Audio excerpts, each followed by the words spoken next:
নমস্কার সবাইকে। সবাই কেমন আছেন? সকাল এখন 10:30 বাজে। তো আমি এইমাত্র ঘুম থেকে উঠলাম। উঠে নিচে শুনতেছি ড্রাগন ফল নিয়ে আসছে। তো আমি সেখান থেকে ফল নিয়ে আসলাম, আর এই যে কলাপাতা নিয়ে আসলাম ভোরবেলায়। খুব তাড়াহুড়ো করে গেছিলাম, নিয়ে তারপর বাসায় আসলাম। বাসায় এসে ফ্রিজ থেকে মাছ বের করলাম, আর এদিকে খিচুড়ি হয়ে গেছে। সকালবেলা খিচুড়ি খাবো আজকে, যেহেতু বৃষ্টি হচ্ছে কয়েকদিন ধরে, সেই জন্য। এরপরে মাছ কোটা হচ্ছে, মানে রান্না বান্নার আয়োজন দুপুরের। মাছ কোটা হয়ে গেছে, আর এদিকে আমি মাছ সবটা লাগবে না, কিছু তুলে রাখবো ফ্রিজে। আমি আবার এদিকে সবজি কেটে নিলাম, কাঁচকলা, থানকুনি পাতা, আলু, বরবটি।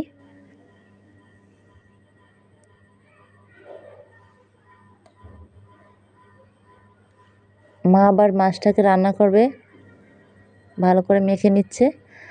কলা পাতা করে মাছ ভাজি খাবো। কলা পাতা খুব একটা পাওয়া যায় না। তো আমি আবার স্নান সেরে ঠাকুর ঘরে পূজা দেওয়ার জন্য আসলাম। গাছে কয়েকটা ফুল হয়েছে, এগুলো দিয়ে আজকে পূজা দেব।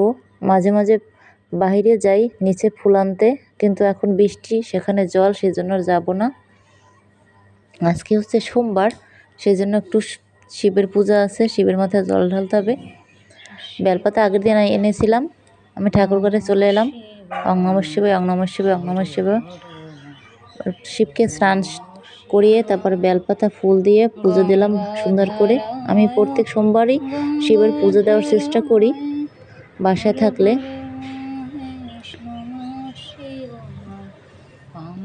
ভোর সময় দিই, কিন্তু আজকে একটু উঠতে দেরি হয়েছে, আর একটু কাজও ছিল, কাজটা গুছিয়ে আসতে একটু দেরি হলো। এদিকে রান্না হয়ে গেছে, এই যে লাল লাল করে মাছ ভাজি কলা পাতা করে, আর এপাশে সবজি আছে। সবজিটা বেশ দারুণ হয়েছে। বাবুর জন্য একটু ফল কেটে নিলাম, ওই ফলটা খেতে ভীষণ পছন্দ করে। সে তো মহা খুশি ফলটা দেখি। মামাম, তুমি খাবে ড্রাগন ফল? তুমি ড্রাগন ফল খাবে? ওয়াও, খাও। সে মিটপিট করে খাচ্ছে, একটু একটু লজ্জা পাচ্ছে। আমি এদিকে আবার খেতে বসে গেলাম। আমরা আজকে বিকালে একটু বের হব। ভাত খাবে মা? খাবে ভাত? হ্যাঁ, দেখে কি খাবে কিছুই বুঝতেছে না। তো খাওয়া দাওয়া শেষ করে আমরা বেরিয়ে পড়লাম। আমরা চলে এলাম কাঁটা চামচ রেস্টুরেন্ট, নদীর পাড়ে, তালতলি বলে এটাকে। সেখানে এই যে নদীর পাড়ে রেস্টুরেন্টগুলো কত সুন্দর।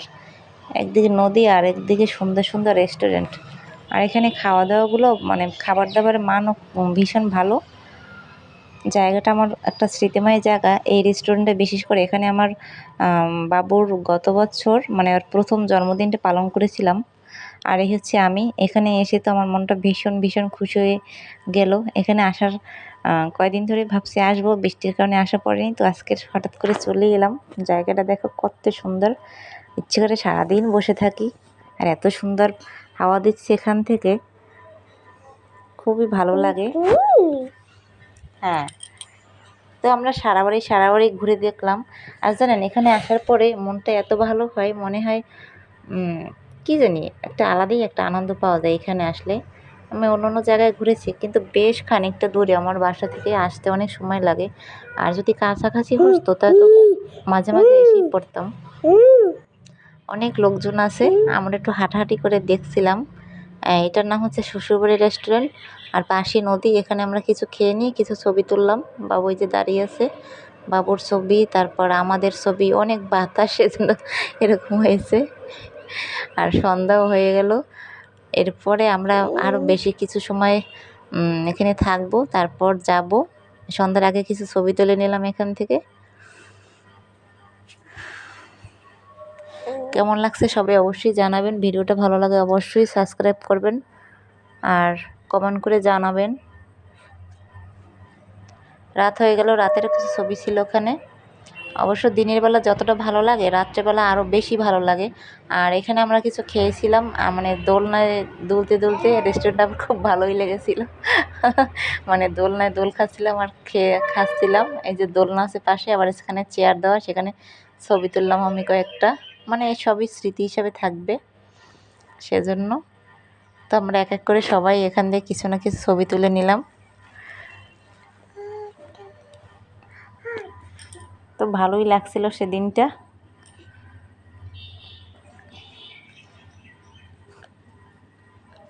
আর ছবিগুলো ভালো হয়েছিল। আর রাতের ছবিগুলো এই যে লাইটের কারণে লাল লাল হয়েছিল। তো আজকের মতো ভিডিওটা এখানে শেষ করলাম। সবাইয়ের সুস্থতা কামনা করছি। সোনামাসি তো ভীষণ দুষ্টুমি করছে। টাটা।